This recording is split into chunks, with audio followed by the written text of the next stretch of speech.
So let's talk through some Drukhari datasheets in 10th edition. Which of these rather sadistic space elves are looking strongest and weakest on the tabletop right now?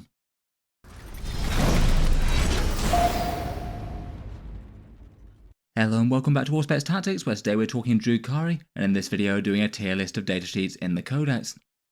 It's now been around about a month or so since Codex Drukhari got into people's hands around the world, and now there's been a fair bit of time for people to experiment and test their rather fiendish army list creations in tournaments. I thought we'd cycle back to do a tier list for the units, with which ones seem to be performing strongest and weakest currently. Overall, by the tournament stats, the book, like much of the rest of 40k, seems at least relatively well balanced right now. Win rates maybe a little bit shy of 50%, they seem to be around about 47 to 48% or so in tournament games since the Codex came out, and not quite as many top tournament wins as some armies out there. Certainly not one of the very easiest armies in Warhammer 40k to win with, but still a good player can clearly do very well, and realistically they are more or less winning half their games. For the detachments being used in the Codex, it looks like it's mainly Reaper's Wager. It looks like easily the most popular, and win rates are around about 49% or so on the tournament scene. And perhaps for an endorsement of armies to take Drukhari to the highest level at the game, 11 out of the 12 Drukhari players at the World Champions of Warhammer seem to choose the Reaper's Wager as the way to get things done, so more people have faith in that detachment to do well for them than any other.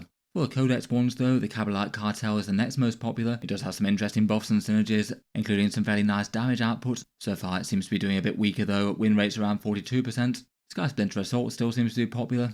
And then the other one that looks like it's doing at least fairly well at a top level is Spectacle of Spite, lesser played as the Witch Cult one, and I feel like not every Drukhari player is necessarily going to have the amount of witches and things that they need to run it properly. But for the people using it, it seems to be doing rather well. Win rates are around 51% or so. In that context, I'll aim to put the datasheets in rough tier levels. I've ranked the Drukhari Codex into 4 tiers of approximate strength, and split tier 1 into a broadly upper and lower end of that tier, though all the things in it are pretty common competitive staples. Given Reaper's Wager is a pretty fun, well-balanced way to play the army currently, I'll mainly focus on that one, though try and give a few mentions to other detachments things for relevant units as we go along.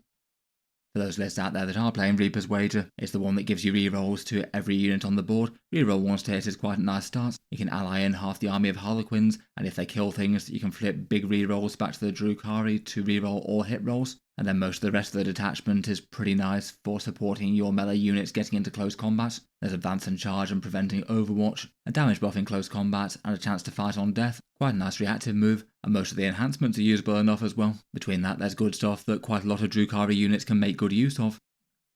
For the datasheets I've rated lowest, I've put the planes here unfortunately. No real surprise for Games Workshop keeping aircraft niche. It still feels like the Void Raven bomber is the stronger of the two. The Codex changes feel like they did enough to tip it out of the semi-regular player we're seeing in competitive lists. Out of the two though, the Razor Wing Jet Fighter is 170 points. You get 2 Dark Lances or Disintegrators plus some missiles, a +1 to hit against ground targets. And the aircraft coming in from reserves on the second turn will have the advantage of being able to draw lines of sight over ruins that would normally block it. It does have an alright debuff special rule, having the option to slow down certain units if spending a pain token. That's not bad as a side bonus, but doesn't really overcome the fact that this thing is neither particularly dangerous nor particularly tough for the points cost, at least for the 170 points that it costs to field. Like aircraft in 10th edition, it's very unlikely to get any sort of buffs. Games Workshop seem to want them to be something that you can field in more casual games if you want to, but it's rarely ever going to be a good idea to field them in more optimised competitive lists.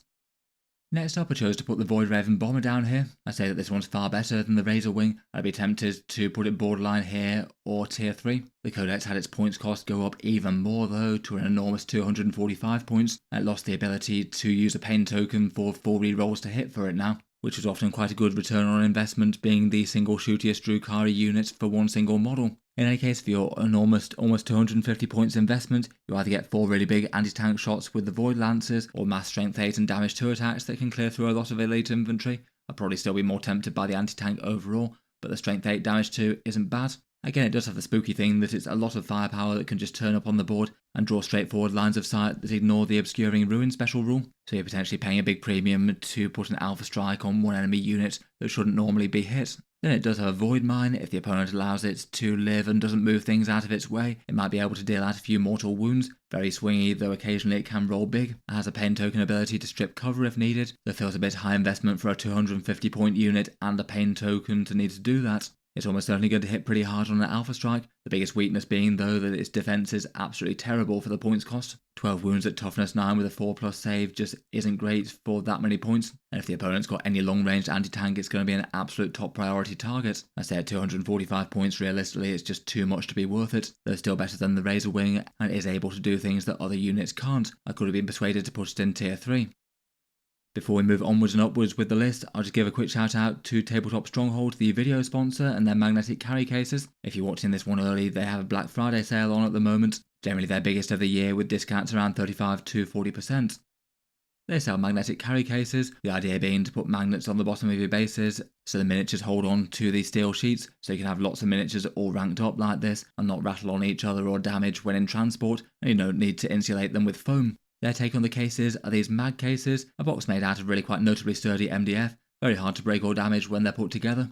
And then within those cases they have steel trays that can be slotted in at the different levels, so you could raise or lower them depending on the height of the miniatures that you need to store. On the front goes a clear acrylic sheet to protect the models and also allow you to see what you're transporting where. Broadly speaking, reviews on Reddit have tended to be pretty positive about these that I've seen. I think I've rarely seen people dissatisfied with them, and the guys generally been pretty on it with customer service things when they've arisen. They also have a competitive terrain set as well. That's a little cheaper if you pick up one of their mag cases. Might be of interest for people looking to land some MDF. If you'd like to check out their offerings, there'll be links down in the video description. A big thank you to them for sponsoring this one, and I'll also cycle back to them at the end of the video to talk through a few of their cases.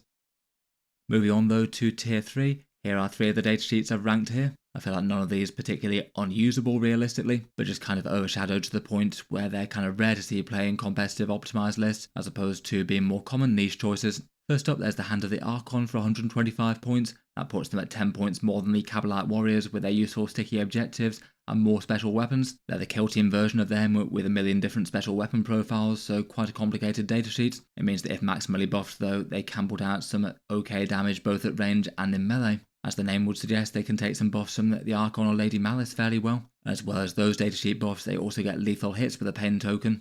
So despite having some fairly scattergun profiles, it can add up to being a fair amount of damage into a typical 40k target. They have the Scout 7 inches keyword and confer that to leaders as well. So if you had these guys in a raider, then you could be zooming them up somewhere into the midfield and potentially have them as a unit that's ready to alpha strike. They've got loads of OC going up to OC4, so if they get onto a point you do absolutely have to deal with them. But I feel like it's perhaps more going to be their issue that they just might not survive if they are on a mid-board objective, given that they only still have the toughness 3 and 4+ save body for almost 13 points. Cancelling a failed save per turn does help a tiny bit with that, but not loads. Overall, I can't help but think people would take them a bit more as a niche pick with just a slightly lower points cost. At the moment, they really don't compare so well with more dedicated damage dealer units or the Cabalite Warriors if you want objective utility. Having sticky objectives is a really big deal, and they also get plenty of guns as well. Probably in the region where you can make them work if you want to, but I can see why more optimised armies might take Cabalites and other things.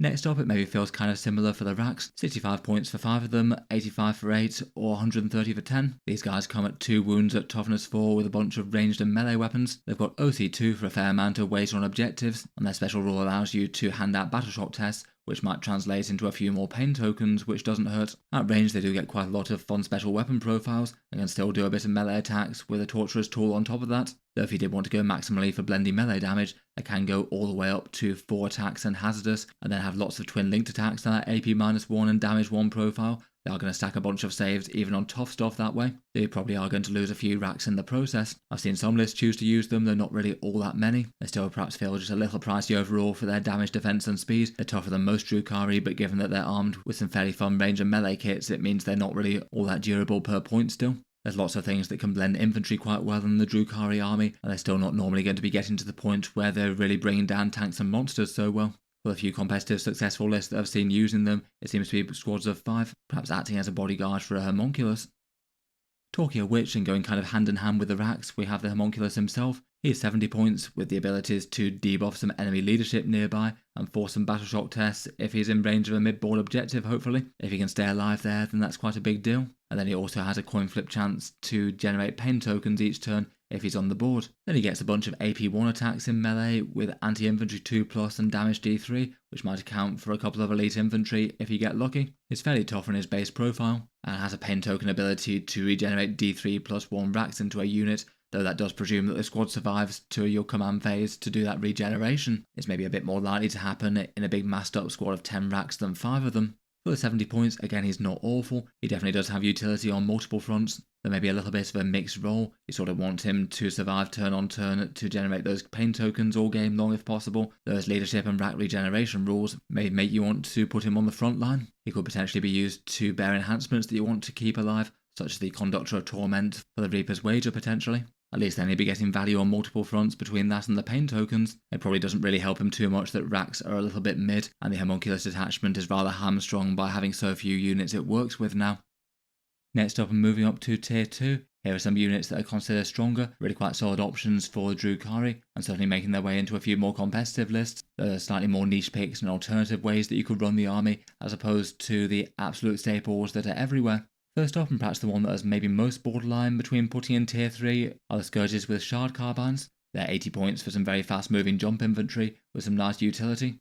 If they use a pain token, they can drop at 6 inches to do critical actions and secondaries, even if the opponent's trying to screen them rather well. Their shooting could clear out some larger infantry, 1 wound infantry probably being their best prey. And then they also have an interesting special rule where if you hit an enemy unit, then the rest of your shooting gets extra AP against that same squad. Otherwise though, for the 80 points, they're very fast but still very fragile for the points cost, without a lot of damage output, and don't jump shoot jump like the regular Scourges do to keep them safe. Overall feels like maybe having one squad in an army could be interesting just for the utility that they could have. They could help out with both of their special rules in the right matchup, though both of those do have the downside that usually they're going to be exposed to enemy return fire if they do wind up using those special rules, and they are going to get picked up very quick with their defensive profile. Due to that and very low damage output, people seem to be running the Scourges with heavy weapons far more still. There's plenty of competitors for fast utility units, perhaps particularly Reavers, to be able to threaten to get virtually anywhere on the board now. Next up, I've put both flavours of Pain Engine here. The Talos damage dealer ones are 80 points for 1 or 160 for 2. For that points cost, they are relatively tough as they go. 7 wounds at toughness 7 with a 3+ save and a 5+ feel no pain. When factoring in the feel no pain kind of effects, they're around about 8 points per wound of that you need to take down, and as a result most enemies aren't going to be particularly efficient into them. For loadouts, post-Codex, lots of people are still running the Gauntlet and Liquefy gun, usually backed up by a Haywire Blaster. Though I've seen a few of them have been using some dual macro scalpels as well. They got fairly well rounded with a whole bunch of twin linked attacks now hitting on a 3. For other benefits, they have a pain token for destroying an enemy unit and fighting on death for 1 more pain token. That could be really quite a big deal if you have a big scary melee unit charge into them to try and wipe them. And overall, between all that, they're just quite a nice durable bully unit that can use stratagems pretty effectively. They'll enjoy advance and charge and Reaper's Wager, and maybe potentially the sustained or lethal hits. Next up, we have the Kronos Parasite engine, 55 points for 1 or 110 points for 2 of them. These things are pretty enormously tough for the points cost, being one of the most durable datasheets in 40k for points for the stats. And then for damage output, both at range and melee, they have a bunch of strength 5, AP 1 and damage 1. And for a durable utility unit, can bully some larger infantry rather well at least. The main incentive to take at least one of them though is their pain engine farming. Using pain tokens within 9 inches of them has a 4+ chance to regenerate them, and if taken as just one to support the army, in general that's the way that they usually get run, with people passing up the Spirit Vortex, because if you take that it drops down to a 5+. They have the option to regenerate some wounds from a pain token as well. Maybe a bit mid unless their survival is going to be really big, or you had a multiple squad and then you can regenerate an entire Kronos with it. Overall, they still seem to be a solid option, often used 1 per list as before, and it seems unlikely they're not going to justify their overall place between any recycled pain tokens that you get, plus just their nuisance utility and being kind of durable.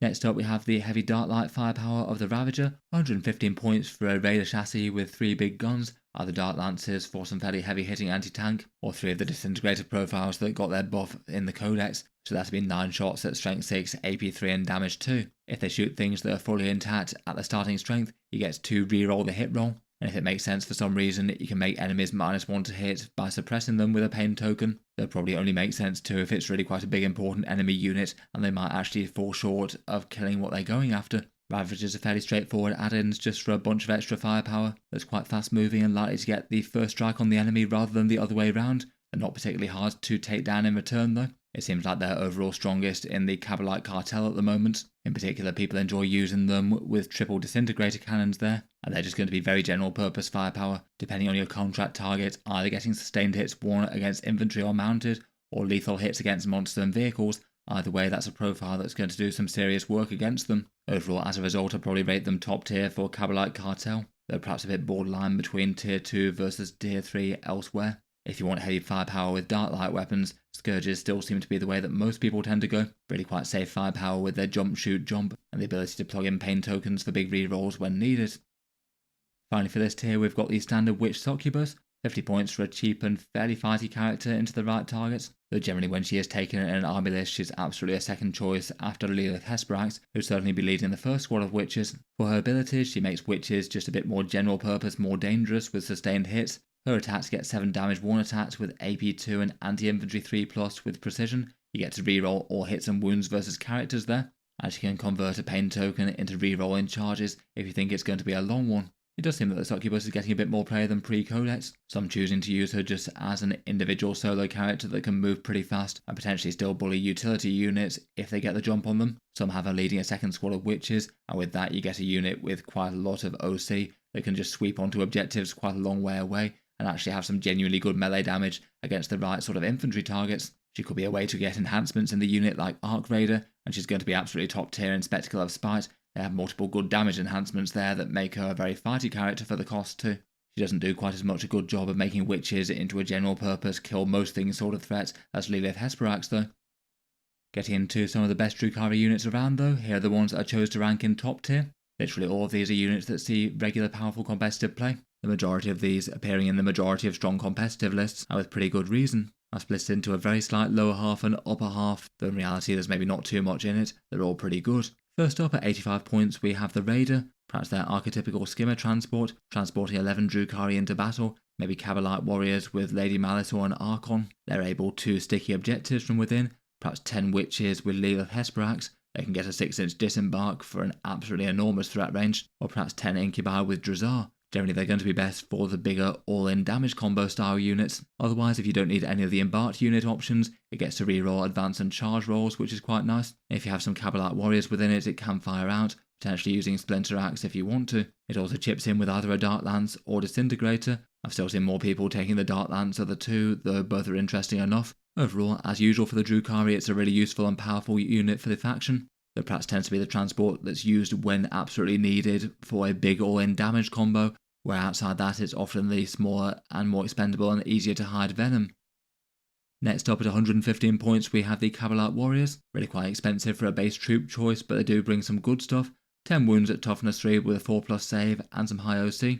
As mentioned, their sticky objective rule is pretty excellent just to have in general for 40k. Hopefully getting that to mark the home field objective to give you some options later on in the game, and then maybe moving on to the midfield. It's quite a big incentive to bring one copy of them, even if they do cost a lot of points. Then they do have options for ways to play them. You can either split the squad in Venoms, and that gives you multiple small sticky objective units running around, so you could have one for the home field and then move one up to the midboard. You'd have to get out if you actually want to use their special rule though.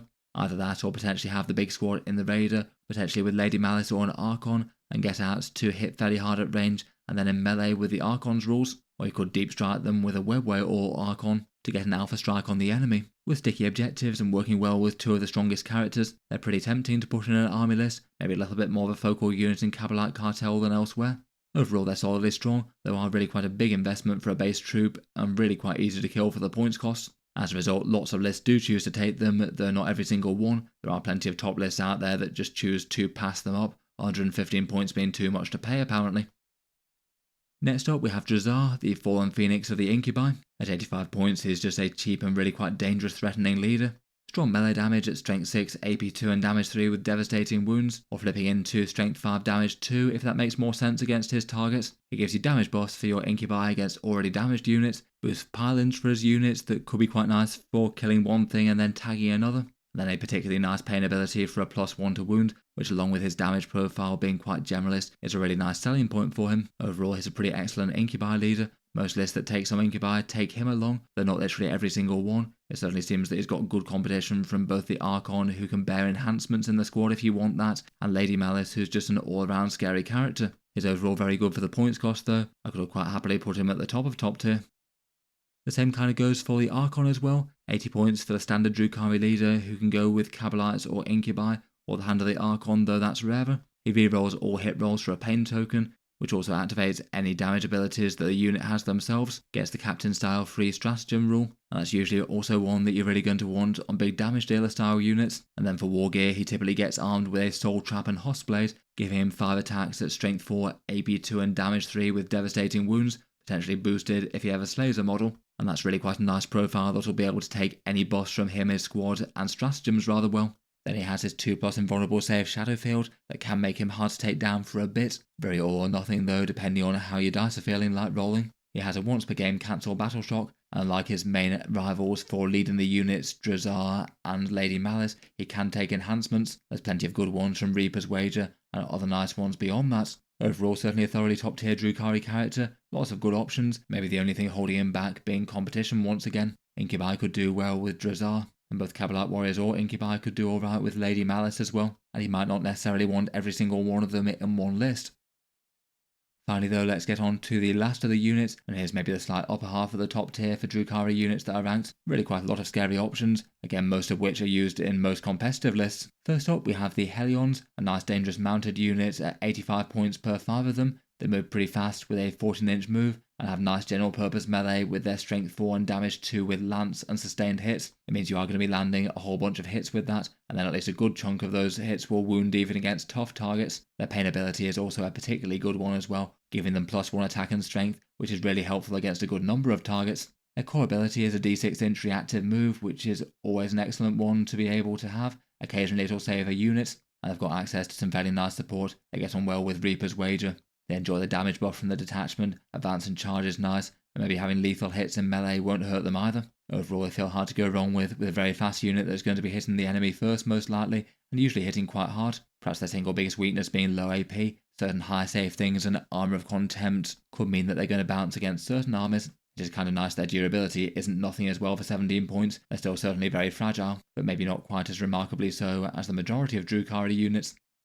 Next up, and as witch cult rivals for them, we have the Reaver jet bikes. They move ridiculously fast with a 16-inch move, and then a pain token ability means they can go to an automatic 24-inch advance. So when you need them to for some good utility, these guys can fly straight from one deployment zone to the other pretty much, and still potentially threaten to do a fair bit of damage after that, maybe doing some flyby attacks with their blade veins. Their guns get the assault keyword, including a pretty punchy heat lance. And then perhaps one of the biggest things is that for 1 command point in Reaper's Wager, they can also go on to charge after that 24-inch movement. They're not going to do tons of damage to things besides lighter infantry, but combining that with the utility of already zooming them quite as far as they do is pretty big. Overall pretty scary stuff, and like the Harlequins, it's really quite common to see multiple units of both the Harlequins and the jet bikes in strong army lists right now.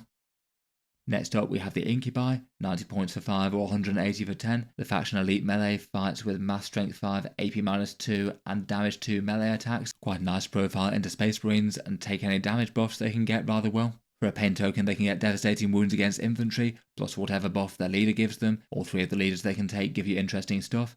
They'll enjoy the hit rerolls for Reaper's Wager, potentially flexing into lethal hits, and quite like Sky Splinter Assault with an Archon for super long charges, being able to disembark and charge after a raid has moved. On top of that, they also hand out a Battle Shock test, have a Shrine token to flip a dice to an unmodified 6, and potentially could be hitting on a 2+ against units that fail their Battle Shock, so quite a lot of potential extra ways just to get a little bit more damage. Overall, looks like the points have them at a place where they're solid enough to see play. Working well both in 5s and 10s depending on how much of a big chunky melee threat that you want, usually being a priority unit to have jumping out of transports to keep them safe until they get there, and all 3 of the leader units can be interesting with them.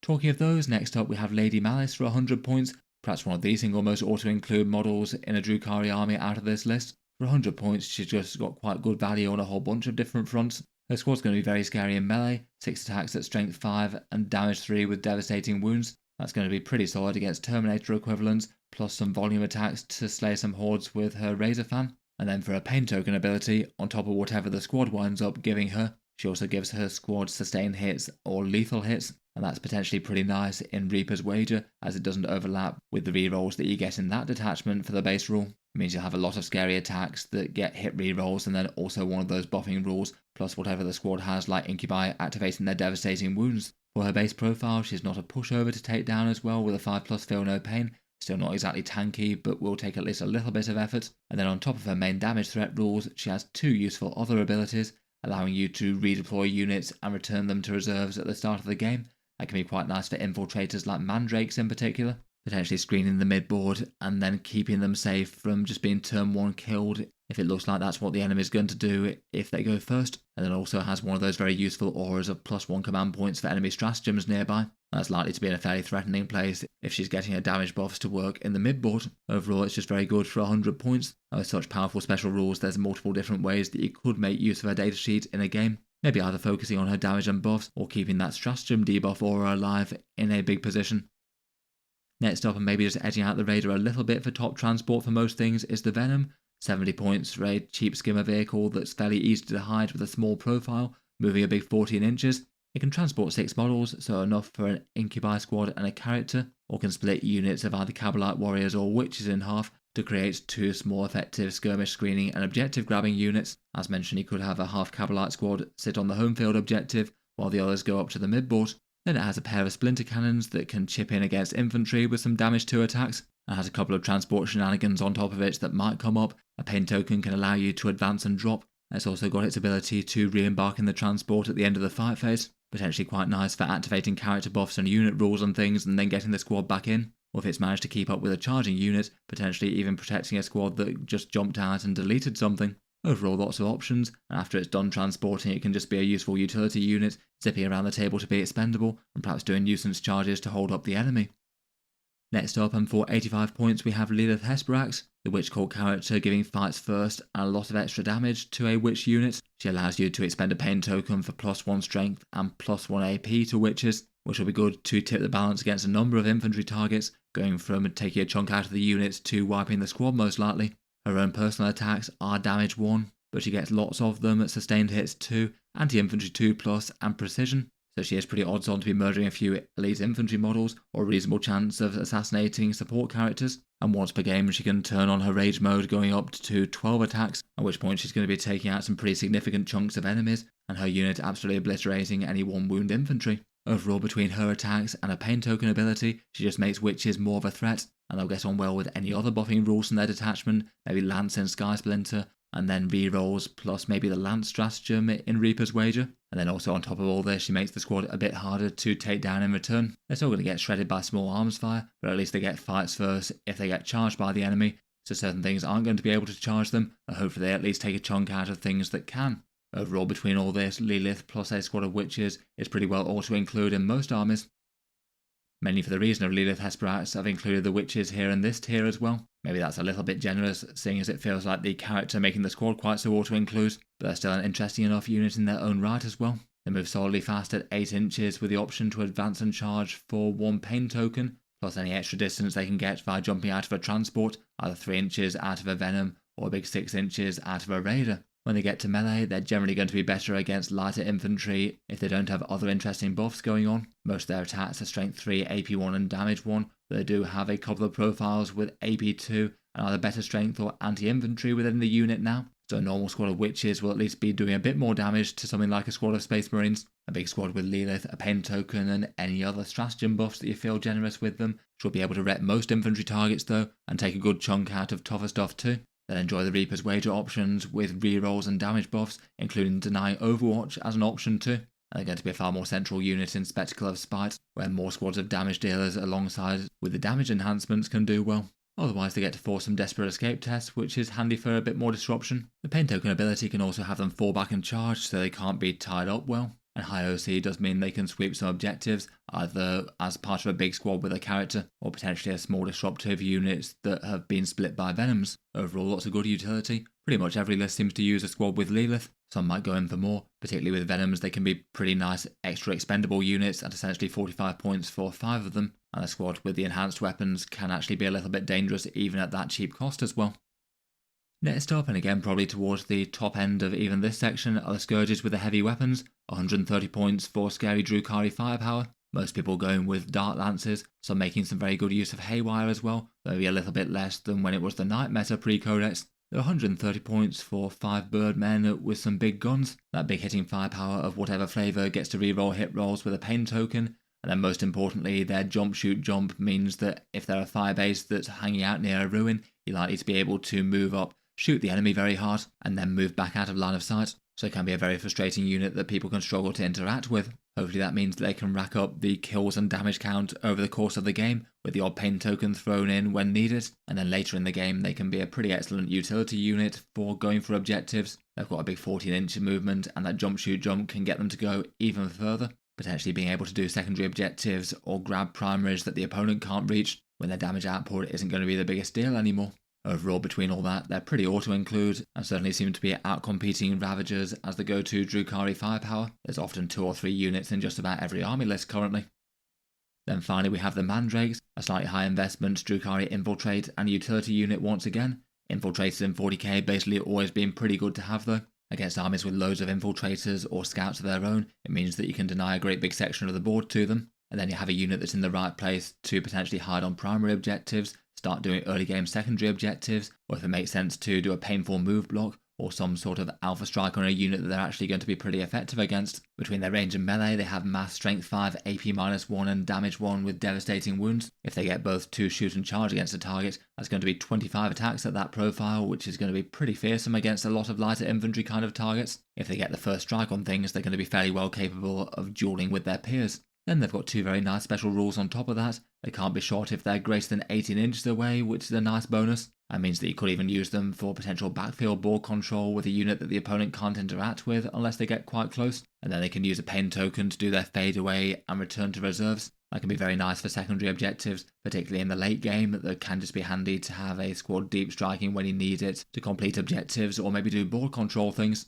As an infiltrator unit, they can also work well with the redeploys to decide if you want them in a slightly different place after you've seen what the opponent's done. And for most common configurations in army lists, it's often around about 1 or 2 units of 5 of them in the majority of lists. Occasionally people do seem to use some big squads of 10 though. I guess it's a bit more incentive to do that if you're having to spend pain tokens for their fade away style thing. Either way, both between their ability to jump around the table and infiltrate, they're a very interesting utility unit and hard to pass up.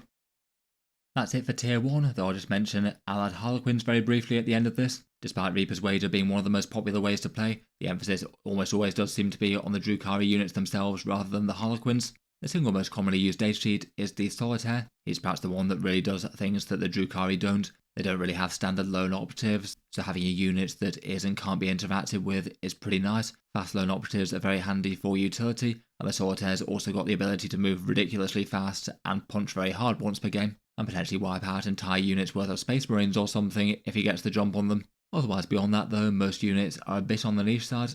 Troops and Troop Masters and Star Weavers are okay. You could bear enhancements to have them scout up the board. Shadow Seers may be another option to bear enhancements, though again not really very widely used compared with some. Sky Weavers feel like they've got a lot of competition in Drukhari for both Reavers and Hellions that will probably do their role better. You could have a bit of lone operative fire support from a Void Weaver, or maybe have a Death Jester to stand around a bit further back. That feels like if you'd want to go for an expensive Harlequin lone operative, the Solitaire would get the first pick there. Overall, they mostly feel like they're in a place where they're playable, but maybe not super optimal, even for Reaper's Wager.